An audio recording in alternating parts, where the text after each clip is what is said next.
ఈ పరాభావనామ సంవత్సరంలో ద్వాదశ రాసుల వారికి ఏ విషయాల్లో పర్టికులర్గా జాగ్రత్తగా ఉండాలి, ఏ విషయాల పట్ల మీరు కొత్త కొత్త అవకాశాలు అందిపుచ్చుకోవాలి అనేటువంటి విషయాలు చెప్తుంది నేనైనప్పటికీ చెప్పిస్తుంది సాక్షాత్ లలిత అమ్మవారిగా భావిస్తూ, మేషం వారికి కనుక చూసుకున్నట్లయితే మేషరాశి వారికి ఏలినాటి శని నడుస్తుంది.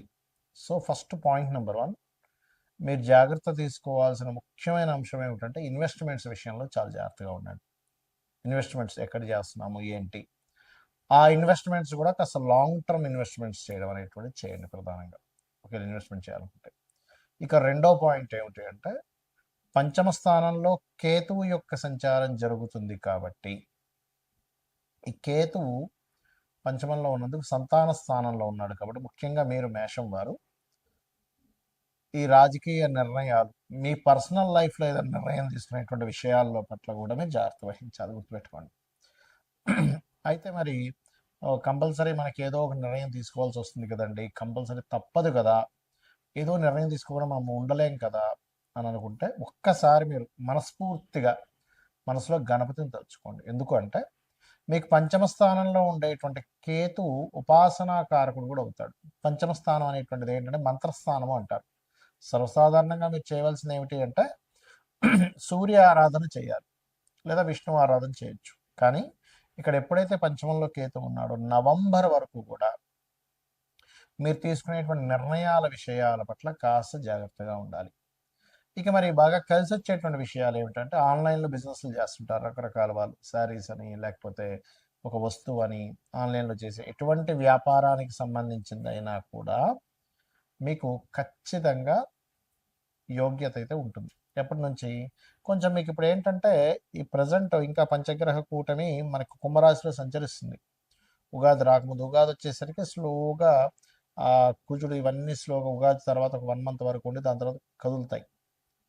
సో దీనివల్ల ఏమిటంటే ఎప్పుడైతే ఈ మూమెంట్ వస్తుందో సింగిల్గా ఎప్పుడైతే రాహు ఉంటాడో అప్పుడు ఆ యొక్క గ్రహ ప్రభావం అంటే ఆన్లైన్లో చేసే బిజినెస్లు, సాఫ్ట్వేర్ రిలేటెడ్ సంబంధించిన బిజినెస్లు, లేదా రీసెర్చెస్ రిలేటెడ్ సంబంధించినవి, ఇలాంటి వాటికి చాలా చాలా చాలా బాగుంటుంది చెప్పాలంటే. అయితే షేర్ మార్కెట్ విషయంలో చాలా జాగ్రత్తగా ఉండండి మీరు. ఇక మీకు ధనపరమైనటువంటి విషయాలు మీకు అనుకూలంగా ఉండాలి అంటే కూడా మీరు 12వ స్థానంలో శని ఉన్నాడు కాబట్టి ఆయన 2వ స్థానాన్ని చూస్తాడు కాబట్టి వీలైనంత మట్టుకు మీరు గణపతి ఆరాధనతో పాటు లక్ష్మీ అష్టోత్తరాలు, అదేవిధంగా శనివారాలు వీలైనంత మటుకు నూనె ఆయిల్ ఇస్తూ ఉండండి. బికాజ్ ఆఫ్ ఇక్కడ శాటర్న్ యొక్క మహాదశ ఎప్పుడైతే ఏలినాడు శని ఎప్పుడైతే నడుస్తూ మీ జన్మజాతకంలో కూడా శాటర్న్ యొక్క మహాదశ నడుస్తున్నట్లయితే అప్పుడు దాని ఎఫెక్ట్ డబుల్ అవుతుంది. అప్పుడు ఏం చేయాలి, మీకు దగ్గరలో గోశాలలు ఉంటాయి కదా, గోశాలలకు వెళ్ళి కాస్త గోవులకి ఏదైనా బెల్లం లాంటివి తినిపించడము, అలాగే మీకు దగ్గరలో ఆలయాలు ఉన్నట్లయితే కాలభైరవుడు ఆలయం కానీ లేకపోతే ఆంజనేయ స్వామి ఆలయం కానీ ఇలాంటి ఆలయాలకు వెళ్ళి అక్కడ ఏదైనా మీరు నూనెని ముఖ్యంగా ఆయిల్ని ఆఫర్గా చేయడం, ఇవి చేయండి.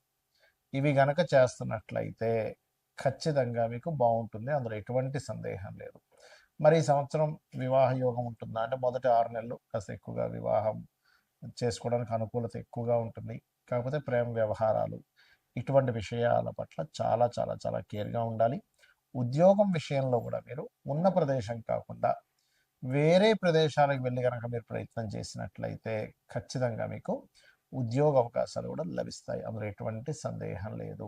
ఇక్కడ ఏంటంటే ప్రతి ఒక్కరికి కూడా సంవత్సరం మారింది, నూతన సంవత్సరం వచ్చింది, ఇక్కడి నుంచి అయినా సరే లైఫ్ బాగుంటుందా అని చెప్పి ఆశపడుతూ ఉంటారు.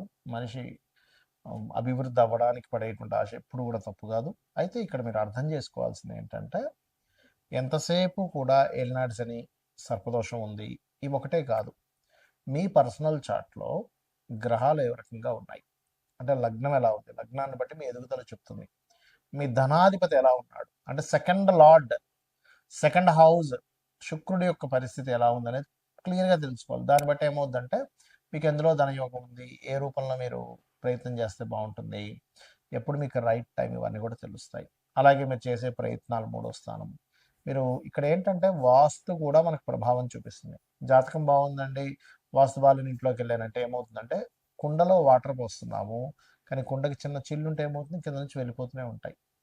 అలాగే వాస్తు బాగోనప్పుడు ఏమవుతుందంటే మీరు ఆ ఇంట్లో ఉన్నప్పుడు మీకు ఇబ్బంది కలుగుతూ ఉంటుంది. ఇక్కడ ఏంటి, మీరు ఏ డైరెక్షన్లో ఉండే ఇల్లు తీసుకోవాలి, ఎప్పుడు మీరు ప్రాపర్టీ తీసుకొని బాగుంటుంది, అసలు మీ పేరు మీద తీసుకోవచ్చా తీసుకోకూడదా, ఇవన్నీ తెలుసుకోవాలి ఇంట్లో. దాంతోపాటు ఇంట్లో ఏదైనా బాత్రూమ్స్ కొంతమందికి తెలియక ఫైనాన్షియల్గా ఎందుకు ఇబ్బంది వస్తుందంటే ఉత్తరంలో బాత్రూమ్లు ఉంటాయి.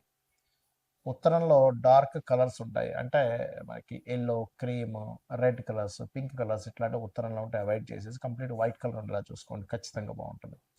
అలాగే మరొక విషయం ఏంటంటే ఇక్కడ సంతాన అభివృద్ధి ఎందుకు కావట్లేదు, పంచమ స్థానం, రుణము, రోగము, శత్రుత్వం, ఇవి ఎక్కువగా ఇబ్బంది పెడుతూ ఉంటాయి. వీటికి సంబంధించిన పరిస్థితి ఏమిటి. అలాగే మరొక విషయం ఏంటంటే ఇక్కడ వివాహం అయ్యే సమయం, వివాహం 2 వివాహాల యోగం ఏమైనా ఉందా, అసలు వివాహ జీవిత భాగస్వామితో వివాహం విషయంలో ఎందుకు ఇద్దరి మధ్యన సరైన కమ్యూనికేషన్స్ ఉండట్లేదు, ఎందుకు మీ ఇద్దరి మధ్యన మాటికి ఏదో గొడవలు జరుగుతున్నాయి, ఇవన్నీ కూడా మీ పర్సనల్ చార్ట్లో వెరీ క్లియర్గా ఉంటుంది. కాబట్టి ఈ యొక్క అంశాలలో మీరు కనుక ప్రయత్నం చేసినట్లయితే దాన్ని తెలుసుకొని ఖచ్చితంగా సక్సెస్ ఉంటుంది. అదేవిధంగా వివాహం తర్వాత ఉదాహరణకి వివాహం ఈ సంవత్సరం లేదు అనుకున్నప్పుడు ఆ టైం వేస్ట్ అవుతుంది. ఏ సంవత్సరం ఉందో ఆ సంవత్సరం చేసుకోండి. అలాగే విదేశాలకు వెళ్ళే యోగం ఉందా లేదా, అసలు మీకు జాబ్ సంబంధించిన విషయంలో ఎందుకు ఇబ్బంది అవుతుంది, కెరీర్లో ఎందుకు సెటిల్ లేకపోతున్నారంటే ఒక్కోసారి కొంతమందికి బిజినెస్ యోగం ఉంటుంది, అప్పుడు సెటిల్ అవ్వలేరు, అలా ఉంటుందన్నమాట. అయితే ఇక్కడ మరొక విషయం ఏంటంటే ఈ సంవత్సరం ప్రధానంగా మీరు ఈ ఆదాయము, వ్యయము, రాజపూజ, అవమానాలు వీటికంటే కూడా ఒకటే గుర్తుపెట్టుకోండి, మీకు ఆదాయం బాగా రావాలి. ఓం సంపత్కరీ సమారూఢ సింధుర వ్రజ సేవితాయ నమః అని మంత్రం చేసుకోండి. అప్పులు ఎక్కువగా ఉన్నాయి, ఓం అపర్ణాయ నమః అని మంత్రం చేసుకోండి. బిజినెస్లో ఇంప్రూవ్మెంట్స్ రావాలి, ఓం ఇంద్రగోప పరిక్షిప్త స్మరతోనా భజంగికాయ నమః. అయితే ప్రతిదీ కూడా 45 మినిట్స్ చేయండి. చాలామంది ఏం చేస్తారంటే 5 నిమిషాలు చేశానండి నాకు రిజల్ట్ రాలేదంటారు. చిన్న ఎగ్జాంపుల్ చెప్తాను. అన్నం పొయ్యి మీద కుక్కర్ పెడతాం, 20 మినిట్స్ పడుతుంది కరెక్ట్గా మీకు అది ఉడకడానికి. 5 నిమిషాల్లో నాకు ఉడకాలంటే ఉడకదు. అలాగే ప్రతి దానికి కూడా ఒక ఎనర్జీ ఫామ్ అవ్వడానికి సమయం పడుతుంది. అలా మీరు ఒక 45 నిమిషాలు కనుక చేయగలిగితే ఖచ్చితంగా దాని ప్రభావం అనేటువంటిది ఉంటుంది మీ మీద. అదేవిధంగా ఈ సంవత్సరం మనకి నవనాయకుల్లో తీసుకుంటే కూడా రాజు, మంత్రి, సేనాధిపతి, అర్ఘ్యాధిపతి, ఇలా వీళ్ళు ఒక్కొక్కరు ఒక్కో దానికి అయినందుకు గురువు రాజు అయ్యాడు. జూపిటర్ యొక్క పరిస్థితి బాగోలేదు. నేను గతంలో చాలా రోజుల క్రితం చెప్పాను, 2-3 నెలల క్రితం కూడా చెప్పాను, గురు రాశిలో శని ఉన్నాడని. దీనివల్ల అనేకమైనటువంటి జన నష్టం ఉంది. కాబట్టి విదేశాల్లో ఉండేటువంటి వారు మరింత జాగ్రత్తగా ఉండాలి. అది యుద్ధాల వల్ల అనుకోండి, కొన్ని రోగాల వల్ల అనుకోండి, విశేషమైనటువంటి జన నష్టం జరగనుంది, గుర్తుపెట్టుకోండి. ఇది ఆల్రెడీ మనకి ఎప్పుడు డిసెంబర్, ఫిబ్రవరి టైంలో కూడా మనం చెప్పాము. కాకపోతే ఎందుకంటే ఇప్పుడు నెక్స్ట్ కొత్త సంవత్సరానికి కూడా ఈ యొక్క గురువే రాజు అవుతున్నాడు. అదేవిధంగా నీర్సాధిపతి కూడా గురువు అవుతున్నాడు.